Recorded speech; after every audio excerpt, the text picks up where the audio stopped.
og velkommen til Operation K. Mit navn, det er Peter Madsen. I dag skal vi afsløre, at elever bliver gjort til de rene zombier her live på Hurup Skole. Vi vil nu konfrontere den lokale fysiklærer med denne problematik. Men først skal vi tale med en elev omkring de bliver til zombier.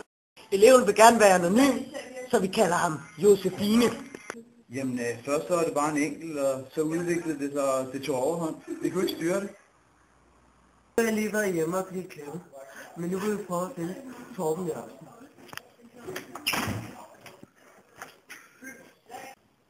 Vi tager lige en lille reklamepause.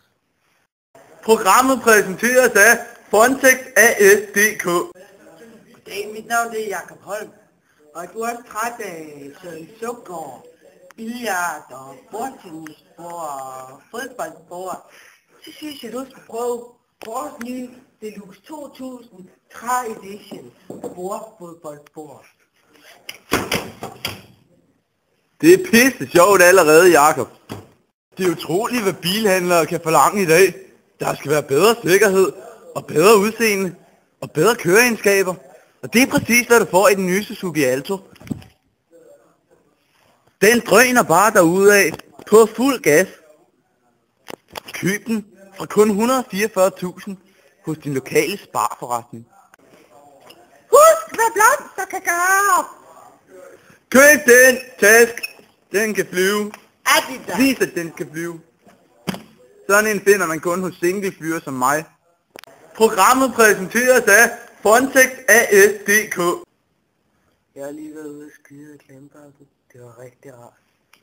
Nej, Jørgensen. Jeg har lavet med alle sammen til zombier. Den ene døde, men det er lige meget.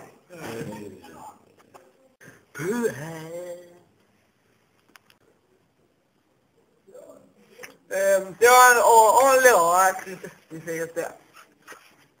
På vores programvært Peter Madsens vegne vil jeg fortælle jer, at det ikke lykkedes at finde frem til gerningsmanden.